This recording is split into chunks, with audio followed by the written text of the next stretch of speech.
Break. I paid $799 for this, and it's not what you think.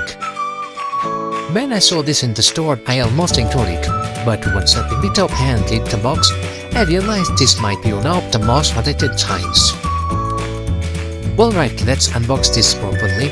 So this is the Guru Nanda Tongue Scrapers, right? The packaging already feels clean and minimal. It comes with the 2 stainless steel tongue scrapers and surpassing the trial case. I was going to expect a trial case at this price. Most people focus only on brushing teeth, but a lot of net breath actually comes from bacteria on your tongue. The box says it helps remove bacteria. Look at this. It's made of stainless steel, not plastic, so it feels solid and long-lasting. And its next was a shelf, which is small detail but actually very spectacular.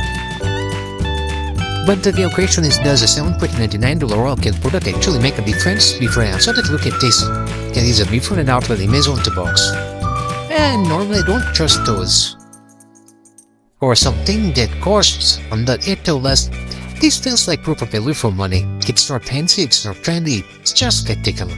If you enjoy Buddhist shopping vlogs and unexpected value finds like this, make sure to like the video and subscribe to the channel. Our next unboxing coming soon. I'll see you in the next vlog.